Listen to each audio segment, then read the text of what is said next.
ప్రకృతి సమాచారం వాట్సాప్ ఛానల్లో జాయిన్ అవ్వండి. అన్ని విశేషాలు ఎప్పటికప్పుడు తెలుసుకోండి. గురుగారు, మనం గమనిస్తే ప్రతి ఒక్క పని ప్రారంభించే ముందు చాలామంది శకునాలు చూసుకుంటూ ఉంటారు. అసలు ఈ శకునాలు చూసుకోవటం ఎంతవరకు అవసరం అంటారు? శకునం అంటే ఏమిటి? బిగ్ టీవీ ప్రేక్షకులకు, జన్మనిచ్చిన తల్లిదండ్రులకు శిరస్సు వంచి పాదాభివందనాలు తెలియజేస్తున్నాను. శకునం ప్రస్తుత సమాజంలో కానీ పూర్వకాలం నుండి కానీ ఈ శకునాలు అని అనగానే ముందుగా మూఢనమ్మకాలు అని అంటారు. వాస్తవికంగా చెప్పాలనంటే ఈ శకునాలని మూఢనమ్మకాలు అని అనక్కర్లేదు.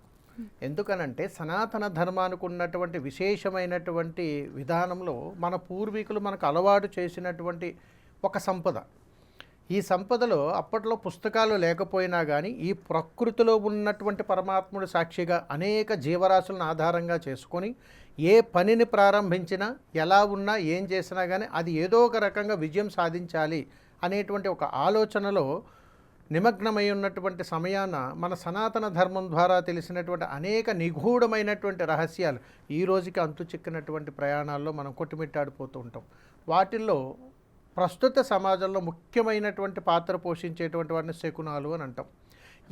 ఎలాంటి వాళ్ళకైనా, శాస్త్రాన్ని కొట్టిపాడేసేటువంటి వాళ్ళకైనా, హేతువాదులకైనా, ఎవ్వరికైనా కానీ ఈ శకునాలు ఎదురైనప్పుడు, ఈ శకునాలు కలుగుతున్నప్పుడు ఖచ్చితంగా వారి జీవితంలో కలుగుతున్నటువంటి పరిణామాలని ఇప్పుడు నేను చెప్పిన తర్వాత ఒకసారి బేరీజు వేసుకుంటే శకునాల్లో ఉన్నటువంటి విశేషమైనటువంటి విధానాలు ఖచ్చితంగా వాళ్ళకి అర్థమవుతాయి. అందుకని శకునాలు మానవ జీవితంలో అత్యంత ప్రాముఖ్యత సంతరించుకుంటాయి తల్లి. ఈ శకునాలు అనేక రకాలు ఉన్నాయి. అంటే సుమారున ఒక 10,000 శకునాలు ఉన్నాయి. 10,000 శకునాలు పై చిలుకే శకునాలు ఉంటాయి. ఈ శకునాల్లో ఒక మానవుడు జన్మించిన దగ్గర నుంచి మరణించేంత వరకు కూడా శుభ అశుభ, యోగ భోగ, కాల మోక్ష, క్షుద్ర దైవిక అనేక అనుబంధిక అంశాలతో కూడుకున్నటువంటి శకునాలు ప్రతీదీ కూడా తారసపడుతూనే ఉంటాయి. ఆయా ఫలితాన్ని అనుభవిస్తూనే ఉంటారు. దీనికి మనం పెట్టుకున్నటువంటి పేరు కర్మఫలం. ఈ కర్మఫలానికి ఇంకా కొంచెం లోతుగా కానీ మనం పరిశీలన చేస్తే శకునాల దగ్గరికే వెళ్ళాలి. ఈ శకునాలు ప్రతి ఒక్కరూ ఏదో ఒక రూపంలో దాన్ని పట్టించుకోలేకపోవడం, వదిలేయడం జరుగుతూ ఉంటాయి. ఎంత శకునాలు జాగ్రత్తగా తీసుకున్నా కానీ ప్రతీదీ కూడా కూలంకుషంగా ఆలోచనతో తీసుకొని జాగ్రత్తలు తీసుకోగలిగితే ఖచ్చితంగా దాని యొక్క ఫలితాన్ని మంచిగా అనుభవిస్తారు. దీన్ని శుభశకునాలు అని అంటారు. ఇక అశుభ శకునాలకు పోతే చాలా ఉన్నాయి. కానీ ప్రస్తుత నాడుల్లో జనాల యొక్క మనుగడలో అశుభ శకునాలు అని అంటే ఒక 4-5-10 పేర్లు చెప్పగలుగుతారు. అంతకుమించి ముందుకు వెళ్ళలేరు. కానీ శాస్త్ర ప్రకారంగా కానీ అపశకునాలు అని అంటే చాలా ఉన్నాయి, శుభశకునాలు అన్నా చాలా ఉన్నాయి. ఏ పనికైనా ప్రస్తుత మానవ జీవిత తన యొక్క జీవన కాలంలో ప్రతి సమస్యకు ఒక శకునమే. ప్రతి సమస్యకు అంటే సుమారున ఒక మనిషికి 516 సమస్యలు ఉంటాయి. ఎన్ని సమస్యలు తల్లి? 516 సమస్యలతో ప్రతి మనిషికి ఉంటాయి. వీటన్నింటినీ కూడా అధిగమించుకోవడానికి అనేక రకాల శకునాల ద్వారా కర్మఫలాన్ని మోక్షంగా పొందుతూ మంచి చేసుకున్నాననేటువంటి తన్మయత్వంలో జీవితాన్ని గడుపుతూ చివరాఖరికి కాలం చేసే సమయానికి ఇంకా 108 మిగిలి ఉంటాయి. దీన్ని ప్రేతమోక్షం అని అంటారు. అలాగా ప్రతి జీవరాశికి, ప్రతి ఒక్కరికి కర్మను అనుభవించి తీరాల్సిందే. వీటి గురించి కూడా తెలుసుకోవటం అనేటువంటిది మంచి పద్ధతి.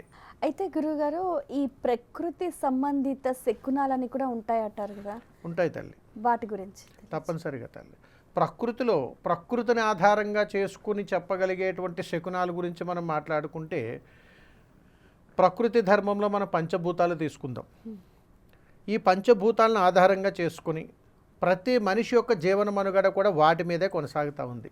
ఇదంతా మనందరం చూస్తున్నది. ప్రకృతి ధర్మంలో ఈ పంచభూతాలు కానీ లేకపోతే ఏ జీవరాశికి మనుగడ లేదు. మరి మంచికి ఉపయోగపడుతుంది, అదే ప్రకృతి విలయతాండవం చేస్తే సంహారానికి ఉపయోగపడుతుంది. మరి ఇవన్నీ ఎందుకు జరుగుతున్నాయి? అసలు వీటిని నమ్మొచ్చా? ఈ ప్రకృతి యొక్క శకునాలు మానవ జీవితం మీద ఏ విధమైనటువంటి ప్రభావాన్ని చూపిస్తాయి అనేటువంటి కోణంలో కానీ మనం ఆలోచిస్తే ఈ ప్రకృతిలో మనం నిత్యము కూడా ఎక్కువగా ఆధారపడి బ్రతికేటువంటి విధానంలో గాలి. ఈ గాలినే కానీ మనం తీసుకుంటే ఈ గాలిని ఆధారంగా తీసుకుని బ్రతికేటువంటి ప్రతి జీవరాశి శకునాన్ని భరించాలి, అపశకునాన్ని భరించాలి. ఇదే ప్రకృతిలో నీరు తీసుకుంటే నీటిలో జీవించేటువంటి ప్రతి జీవరాశి శకునాన్ని భరించాలి, దాని ద్వారా అపశకునాన్ని భరించాల్సి వస్తుంటుంది.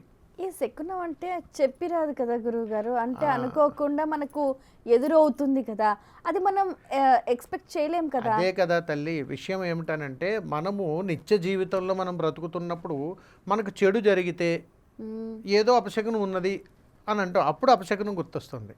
ఏదో మంచి జరిగితే ఏదో శకునం ఎదురొచ్చిందనే విషయం మనకు గుర్తురాదు. అందుకని ప్రయాణం మొదలు పెట్టేటప్పుడు, ఏదైనా కార్యాచరణ ప్రారంభం చేసేటప్పుడు ప్రతి ఒక్కరూ కూడా శుభశకునాలు వెతుక్కుంటారు. ఉదాహరణకు కాలం, అవునా కదా, నీరు. ప్రయాణం చేసేటప్పుడు కాస్త రాగి చెంబుతో నీళ్లు తీసుకొస్తే శుభం కలుగుతుంది అని అంటారు.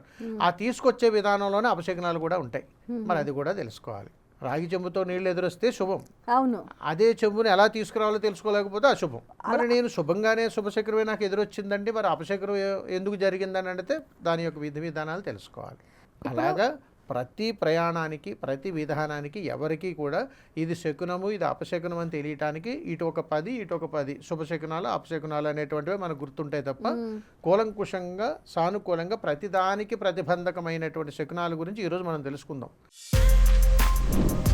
For more videos like this, subscribe Big TV channel.